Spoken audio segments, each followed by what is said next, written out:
हम लोग तो चाहते हैं कि सदन के अंदर सार्थक चर्चा हो, लेकिन जब जनता से जुड़े मुद्दों को हम लोग विपक्ष उठाते सदन के अंदर, तो जो जवाब आते हैं सत्ता पक्ष के वो संतोषजनक नहीं है।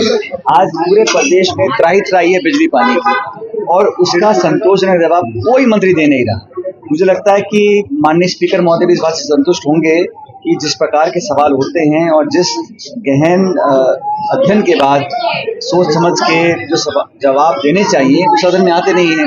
चर्चा भी होती है तो जब आपने भाषण सुने हैं वो लिपापोती हो रही है।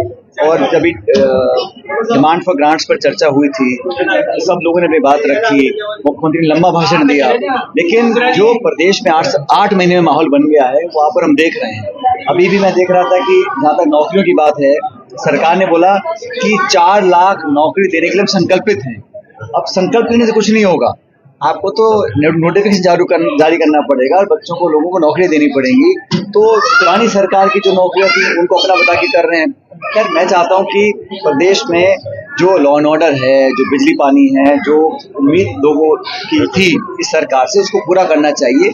हम एक सकारात्मक विपक्ष का रोल निभा रहे हैं और अपनी बात मजबूती से रख रहे हैं, और हमारा काम भी है, विपक्ष का काम होता है कि सदन के अंदर सरकार की जवाबदेही तय करना, सवाल पूछना हमारा अधिकार है, और ये सरकार की जिम्मेदारी है कि संतोषजनक जवाब दिया जाए ताकि जनप्रतिनिधि संतुष्ट हों और पब्लिक में मैसेज जाए कि सरकार काम कर रही है। कांग्रेस छोड़कर जो बीजेपी में नेता गए थे, खिलाड़ी राम गेरवा जैसे नेता वापस आने लगे हैं, क्या कारण मानते हैं कि इतनी जल्दी? मुझे कोई आश्चर्य नहीं है कि जो वहाँ गए हैं, अब तो मुझे लगता है और भी ऐसे बहुत से लोग होंगे जो उस सिस्टम में फिट नहीं बैठ पाएंगे, क्योंकि मैं समझता हूँ कि सबको साथ लेकर चलने की विचारधारा अगर किसी दल में है तो वो कांग्रेस पार्टी में है, सब वर्गों को।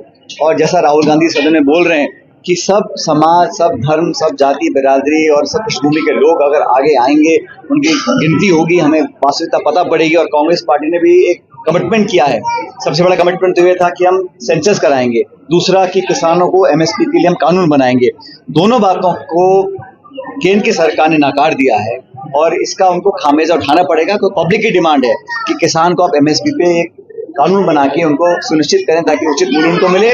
और मुझे बड़ा खेद है जिस प्रकार के वक्तव्य कल सदन में दिए गए, विपक्ष के नेताओं के द्वारा राहुल गांधी जी को टारगेट किया गया। जाति, धर्म, समाज की बात करना संसदीय प्रणाली में शोभा नहीं देता, और ये कहीं ना कहीं जो इनको जनादेश नहीं मिला, एक माइनॉरिटी सरकार है, एक मिलजुली सरकार है, उसका उनको पीड़ा अभी भी है। जो उत्तर प्रदेश में, राजस्थान में, हरियाणा में, पंजाब में, महाराष्ट्र में जो सेटबैक हुआ है बीजेपी को, उसको पचा नहीं पा रहे हैं, इसलिए राहुल गांधी जी को टारगेट कर रहे हैं।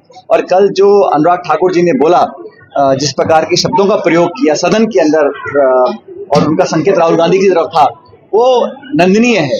और इस प्रकार की भाषा का प्रयोग मैं समझता हूँ किसी को नहीं करना चाहिए, खासकर वो लोग जो संसद में बैठे हैं। खिलाड़ी राम गेरवा जी से लोगों की वापसी हो जाएगी कांग्रेस में? हमारे यहाँ कमेटी बनी हुई है और किसको क्या जिम्मेदारी देनी है, अनुशासन की कमेटी है, और सब नेताओं से बात कर पार्टी का निर्णय होगा किसको कहाँ पे स्थान देना है। लेकिन मैं मोटे रूप से कहना चाहता हूँ कि भारतीय जनता पार्टी ने पिछले 10 साल से सरकार केंद्र में चलाई है, और अब यहाँ पर राजस्थान में सरकार बनी 8 महीने में। हर तरफ आप देख लीजिए, जो उदयपुर में घटनाक्रम हुआ वो कहीं ना कहीं चूक थी सरकार की। और जब विपक्ष में थे तो आप लॉ एंड ऑर्डर को, महिला उत्पीड़न हो, बच्चों के साथ अन्याय की बात हो, लूटपाट की घटनाएं हो, और अराजकता जो लगातार फैल रही है, इसको कंट्रोल करने में सरकार नाकामयाब इसलिए है क्योंकि मल्टीपल पावर सेंटर्स हैं।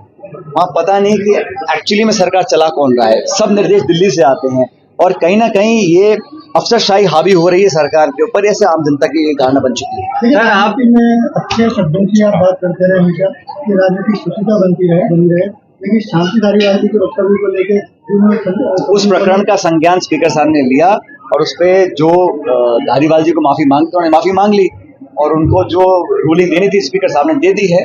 लेकिन मैं इस बात पर बिल्कुल आज भी कायम हूँ, कोई व्यक्ति हो, किसी दल का हो, किसी पार्टी का हो, लेकिन अशोभनीय भाषा, शब्दावली का चयन बहुत महत्वपूर्ण है पब्लिक लाइफ के अंदर, और सबको उसका संज्ञान लेना चाहिए। बार-बार गलती करते हैं, धारीवाल जी बार-बार गलती करते हैं। गलती की तो माफी मांग लिया, बात खत्म। लेकिन हाँ, ये इन चीजों से बचा जाना चाहिए, क्योंकि इससे जो नई पीढ़ी है उस पर एक अच्छा प्रभाव नहीं पड़ता है। सर, आपने स्कूल का उद्घाटन किया है, तो क्या मैसेज देना चाहेंगे वैचारिक दृष्टि से देश को कैसे राजनीति? किस देश को भाई देश को किस प्रकार के राजनीति इस देश में मैं हमेशा भी कहता हूँ, पहले भी मैंने कहीं गाजीपुर में परसों, कि नौजवान इस देश का भविष्य नहीं है, वर्तमान है। और नौजवान पीढ़ी को अच्छे संस्कार, अच्छी शिक्षा, अपने पृष्ठभूमि की पहचान और अपना गर्व होना चाहिए। और इस देश में उन शक्तियों को ताकत मिलनी चाहिए जो लोगों को जोड़ना चाहती है। जो ताकतें लोगों को तोड़ना चाहती हैं वो इस 21वीं शताब्दी के भारत को समझ नहीं पा रहे हैं। और हमारा ये संकल्प है कि राजनीति से ऊपर उठकर हम लोगों को सामाजिक जीवन में, पब्लिक लाइफ के अंदर एक उदाहरण प्रस्तुत करना चाहिए। चुनाव के समय अपनी प्रतिस्पर्धा होती है, अपनी बात रखनी चाहिए और विचारधारा के आधार पर, एजेंडा के आधार पर, प्रोग्राम के आधार पर लोग अपनी सरकारें बनाते हैं, बिगाड़ते हैं। लेकिन जो लोग राजनीति में हैं उनको हमेशा देश के प्रति समर्पित रहकर काम करना चाहिए।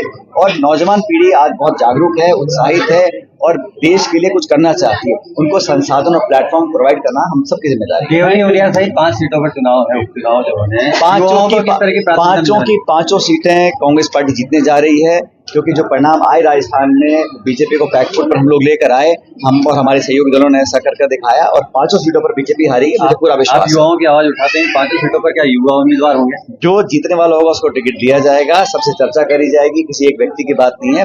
दल निर्णय करता है किसको चुनाव लड़ाना है। लेकिन जो आज माहौल बना हुआ है, जो बेरुखी जनता में हो गई है सिर्फ मात्र 7-8 महीने में भाजपा सरकार से, उसको देखते हुए मुझे लगता है कि अच्छे बहुमत के साथ 5 सीटों पर बीजेपी हारी का हम लोग जीतेंगे। क्या लगता है बजट में आपके इलाके की कोई जिम्मेदारी देखी हुई है?